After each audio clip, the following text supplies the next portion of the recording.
You are standing on the porch of the house you raised him in, holding a suitcase that used to belong to your husband, and your son is telling you it's time to go. "It's not permanent, Mom," Cassius says, not quite meeting your eyes. "We just need the space right now. The baby's coming." And Marigold really feels like the house needs to breathe a little. Breathe, that's the word he uses, as if you are something the house has been holding its breath around for the last 4 years, as if you are furniture nobody remembers buying. Behind him, through the screen door, you can see Marigold in the kitchen. Your kitchen. The one with the yellow curtains you sewed by hand, wiping down the counter with her back to the door, deliberately not turning around. You are 70 years old. You are standing on your own porch with a suitcase in your hand, and your son is asking you to leave. You don't say what you know, not yet. You didn't always live in this house as a guest. That's the part that makes the suitcase in your hand feel so impossibly heavy. Heavier than its weight should allow. Heavier than 68 years of living should ever feel in a person's arms. You and your husband, Ambrose, bought this house in 1983, back when the street was still half gravel, and the developer down the road promised sidewalks that took 11 years to actually appear. You remember standing in the empty living room with Ambrose, no furniture yet, just the two of you and the sound of your own footsteps echoing off bare walls, and Ambrose saying, "This is where we'll raise him. This is where he'll learn to walk." Cassius was 3 months old. You carried him through that empty house in your arms and imagined a whole life unfolding. Inside those walls, birthdays, scraped knees, a Christmas tree in the corner by the window every December for the next 30 years. You didn't imagine, not once, not even in your darkest private fears, that you would one day be asked to carry a suitcase back out through that same front door. Ambrose worked at the rail yard for 31 years. You worked at the elementary school as a teacher's aide for 26 of those years, coming home every afternoon to make dinner, help Cassius with homework. At the same kitchen table where Marigold now wipes counters with her back turned to you. You didn't have much. You had enough. You had a paid-off mortgage by the time Cassius left for college, a small pension, a husband who still held your hand at the movies even after 40 years of marriage, and a son you were, in your quietest and most honest moments, prouder of than anything else you had ever built. Ambrose died 6 years ago. A stroke, sudden, on a Tuesday morning while he was making coffee. You found him on the kitchen floor, and the first thing you remember thinking, absurdly, uselessly, was that the coffee pot was still running, still gurgling along as if nothing in the world had just ended. After the funeral, Cassius and Marigold suggested you move in with them. Not into their house. Into yours, into this house, because Cassius said it made more sense that way. You shouldn't be alone in this big house, Mom. And honestly, our apartment's getting cramped. It just makes sense for everybody. You believed him. You wanted to believe him. Grief makes you generous in ways that aren't always wise. And you told yourself it would be good to have family in the house again. Good to hear footsteps on the stairs. Good to not eat dinner alone every night at a table built for 4. So you signed the house back into a joint arrangement. At least on paper, or so you believed, so Cassius told you. In a stack of documents you signed. At your kitchen table one exhausted evening 8 months after, burying your husband, when your hands were still shaking with grief and your judgment, if you're honest with yourself now, was not what it once had been. You didn't read every line as carefully as you should have. You trusted your son. You had raised him. You had taught him to tie his shoes and ride a bike and say please and thank you, and some quiet, tired part of you simply could not imagine that the boy you raised would ever hand you a stack of papers designed to work against you. You were wrong about that, but not in the way you're about to think. The 4 years that followed were not cruel. Exactly. That's the strange thing about slow erasures. They rarely announce themselves as cruelty. They arrive disguised as small inconveniences, minor accommodations, the quiet reshuffling of a household to make room for someone else's comfort. Marigold redecorated the living room within the first year. Your living room. The one where you'd rocked Cassius to sleep as an infant. And though she asked your opinion on paint colors, she never once asked whether you wanted the change at all. Your favorite armchair, the one Ambrose used to sit in every evening with the newspaper, ended up in the garage just for now, and it never came back inside. You started eating dinner earlier alone, before Cassius and Marigold got home from work, because somewhere along the way it had simply become understood, without anyone ever saying it directly, That family dinner meant the two of them and eventually little Delphine, and that you were welcome to join if you wanted, but that nobody was going to specifically wait for you. You told yourself this was simply what happens. Households shift. Priorities change. You reminded yourself, on the nights it stung most, that you had chosen to give up full ownership of your own home in a grief-fogged moment because you wanted to feel less alone, and that maybe this was simply the quiet cost of that choice. But there is a particular loneliness in being surrounded by family and still feeling invisible. You would sit in the corner of your own living room, in a chair that used to be in a different corner, listening to Marigold on the phone with her sister, laughing about weekend plans that never once included you, and you would think, I raised him. I fed him. I sat up all night with him when he had the flu at 9 years old, cooling his forehead with a washcloth until the fever broke at 4 in the morning. When did I become someone who has to ask permission to exist in my own kitchen? That is the part nobody tells you about growing older within your own family. It rarely happens all at once. It happens one small dismissal at a time, until one day you look up and realize you have quietly, gradually become a guest inside the life you built. The morning it finally happened, you were in the garden, your garden. The tomato plants Ambrose used to tend every summer, the ones you had kept alive out of stubbornness more than skill. In the 6 years since he'd been gone, when Cassius came out the back door with a look on his face you had learned, over 4 years, to recognize as the look he wore right before disappointing you. Mom, can we talk? You already knew somehow. Mothers usually do. He told you, standing among Ambrose's tomato plants, that Marigold was 7 months pregnant with their second child, that the house just wasn't going to work with everyone in it, that they'd found you a really lovely retirement community 20 minutes away, fully paid for the first year, and that it would honestly be such a relief for everyone. You'll have your own space, he said, as if that were a gift and not an eviction dressed in kinder language. You won't have to worry about stairs anymore. And it's got activities, Mom. Bingo, book clubs. You'll make friends. You stood there with dirt on your hands, 70 years old, being told by your only child that you would be moving out of the house you and his father built, so that a nursery could be painted in the room that used to be your sewing room. This is my house, you said quietly. You didn't mean for it to sound like a question. It came out like one anyway. Cassius's face shifted, something between guilt and irritation. Mom, we've been over this. The house is in both our names. You signed it over after Dad passed, remember? I know that was a hard time, but legally, it's mine too. I'm not trying to hurt you. I just need you to understand that Marigold and I get to make decisions about our own home. Our own home. You heard those 3 words and felt something in your chest fold in on itself. Quiet and total, like a building collapsing not with an explosion but with a long, tired sigh. That night, you sat alone on the edge of the guest bed you had been sleeping in for 4 years. In your own house, in a room that used to be your sewing room before it became the guest room and would soon become a nursery. And you let yourself feel, fully, for the first time in a long while, exactly how frightened you were. You are 70 years old. Your husband is gone. Your pension covers groceries and utilities but would not, on its own, cover the cost of an apartment in this town, not with prices what they've become. You had assumed, foolishly perhaps, that this house would always be here, that no matter how small you had let yourself become inside it, at least the walls themselves belonged to you. You thought about the retirement community Cassius had described so cheerfully. Bingo.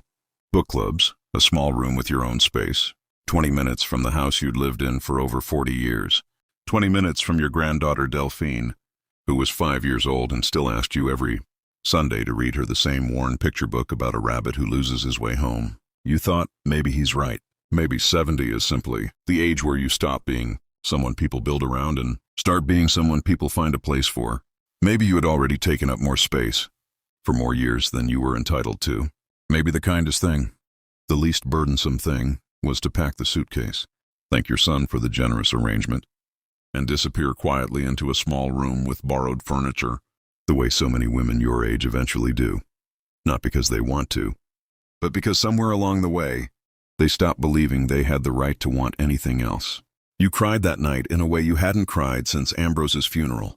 Not loudly, just steadily, the particular exhausted, crying of a person who has been holding something in for far too long, and finally, quietly lets it go.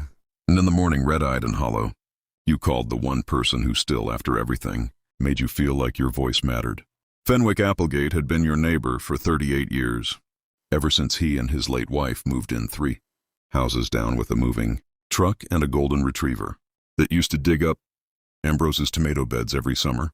He was also, as it happened, the closest thing you had to a family lawyer, retired now from 30 years of real estate law, but sharp as ever and fiercely, unapologetically loyal to you in the particular way that only old friends who've watched your whole life unfold can be. You sat across from him at his kitchen table, the suitcase still packed and waiting by your front door 3 houses down, and you told him everything, the papers you signed 8 months after. Ambrose's death, in the fog of grief, without reading closely enough. Fenwick listened without interrupting, his expression unreadable, and when you finished, he asked you a single question that changed everything. "Beatrix," he said, "that has always been your name. Though for 4 years, inside your own house it had started to feel like something people had simply forgotten to use. Do you actually remember what those papers said? Or do you remember what Cassius told you they said?" You sat with that question for a long moment, and something cold and clarifying moved through you, because you realized with a kind of quiet horror that you weren't entirely sure. Fenwick made a phone call to the county records office that afternoon, and by the following morning, he was sitting across from you again, this time with a folder of documents spread across his kitchen table, and an expression that was doing its very best not to look triumphant. Out of respect for how much this was clearly about to shake you, "Beatrix," he said gently, "the paperwork you signed 8 months after, Ambrose passed wasn't a deed transfer. It was a limited power of attorney, granted to Cassius, for the purpose of managing bills and paperwork while you were grieving. It expired 18 months later, automatically, per its own terms. It was never renewed." You stared at him. "But Cassius said the house was in both our names." "The house," Fenwick said carefully, "has been in your name, and your name alone, this entire time. Ambrose left it to you outright in his will. Cassius was never added to the deed. I don't know if he genuinely believes otherwise, or if he's been telling you something else entirely. But legally, Beatrix, this house has always only been yours." You sat very still at that kitchen table, 70 years old, feeling something shift inside your chest that you hadn't felt in longer than you could remember. Not the collapsing feeling from the night before, but something rising instead, slow and steady, like a house lifting itself back onto a foundation that had been there the entire time, waiting quietly to be noticed. You didn't go back that same day. You let yourself sit with it for a while, not out of hesitation, but because some truths deserve to be held quietly before they're spoken aloud, turned over like a stone in your palm until you're certain of its shape. 3 days later, you walked back up the porch steps of your own house, without the suitcase this time, and you knocked, deliberately, on the front door of the home you had lived in for over 40 years. Marigold answered, visibly surprised. "Beatrix, I thought you were settling into the new place this week." "I'd like to speak with Cassius," you said. Your voice was calm, steadier than you expected it to be. Cassius came to the door a moment later, and something in his face flickered when he saw your expression. Not anger, not tears, just a quiet, unshakable composure he had perhaps never seen from you before. "Mom, we already talked about this. I have the deed to this house, Cassius," you said. "I had Fenwick pull the county records. The power of attorney you had me sign 8 months after your father died expired years ago. This house was never in your name. It was never in both our names. It has only ever been mine." The color left his face slowly, the way it does when a person realizes, in real time, that a story they've been telling themselves, and everyone else, is coming apart at the seams. "That's not what I remember signing," he said, though his voice had lost its earlier certainty. "I believe you," you said, and you meant it gently. "I think somewhere along the way, grief and convenience made it easy for both of us to believe something that wasn't true. But I've seen the paperwork now, Cassius, and I need you to understand something clearly. I am not the woman you've been managing for the last 4 years. I never was. I simply let myself become small because I was frightened of being alone, and you let me because it made your life easier." Marigold, standing just behind him, had gone very quiet, one hand resting protectively on her pregnant belly, her earlier confidence noticeably absent. "Here is what surprised you most. Standing on your own porch with the truth finally spoken aloud, you didn't feel triumphant. You had imagined, in the days leading up to this moment, that finally being right would feel like victory. It didn't. It felt like grief, layered strangely over relief. Grief for the 4 years you had spent quietly disappearing inside your own home, and relief that you had in the end found your way back to yourself before it was too late. "I'm not asking you to leave," you told Cassius. And you watched something in his shoulders sag with something that might have been shame, or might have been relief of his own. "This will always be your father's house, and yours in the sense that matters, memory, history, love, but it is also legally and truly mine. And I think it's time we had an honest conversation about what happens next, instead of one built on a misunderstanding 4 years old." You sat down together that evening, the three of you, at the kitchen table where you had once helped a much younger Cassius with his homework, and you talked, really talked, for the first time in longer than you could remember, about what fairness actually looked like. Not erasure, not a small room 20 minutes away dressed up as a gift, but a genuine plan, built with your input instead of around your absence. A mother-in-law suite renovated in the back of the house, fully yours, with its own entrance, its own kitchenette, enough independence to feel like your own life again, and enough closeness to still hear little Delphine's footsteps on the stairs. Cassius cried that night, the kind of crying that comes when shame and love arrive in the same breath. "I didn't mean for it to feel like this, Mom. I told myself it was practical. I didn't let myself really look at what it actually meant for you." "I know," you said. "I think that's often how it happens. Not cruelty, just carelessness, dressed up as practicality. It matters that you see it now." The renovation took 4 months. You spent that spring watching your suite take shape in the back of the house, sunlight through new windows, your own small kitchen, Ambrose's old armchair, finally brought back in from the garage and given a place of honor by the window, exactly where you wanted it. Delphine turned 6 that spring and started coming to your door most evenings after dinner, curling up in Ambrose's old armchair beside you while you read her the same worn picture book about a rabbit who loses his way home, and you found yourself thinking, some nights, about how strange and quiet the geometry of a life can be, how you can spend 4 years slowly disappearing inside your own walls, and then find your way back, not through anger but through the simple, steady act of remembering what was rightfully yours all along. You think some evenings about the woman standing on the porch with a packed suitcase, 70 years old, believing she had no choice but to leave quietly. You wish you could tell her what you know now, that fear makes people believe things that aren't true, that grief can make you sign away pieces of yourself before you're ready to notice, and that growing older does not mean growing smaller, no matter how many people, even the ones you love most, quietly suggest otherwise. You think about every parent watching this story who has felt, at some point, like a guest inside their own family, dismissed gently, reorganized around, told that their presence is something to be managed rather than valued. You want to tell them what took you 70 years and one packed suitcase to finally understand. Your life does not shrink to make room for someone else's comfort. You do not owe anyone your disappearance, not even the people you raised, not even the people you love the most. Some nights now, you sit in Ambrose's old armchair by the window of your own small kitchen, in the house you built with him over 40 years ago, and you watch the light change over the garden, where his tomato plants still grow every summer, stubborn and alive exactly like you. You were never someone to be made room for. You were the room itself all along. They tried to shrink me into a spare room. They forgot the whole house was already mine.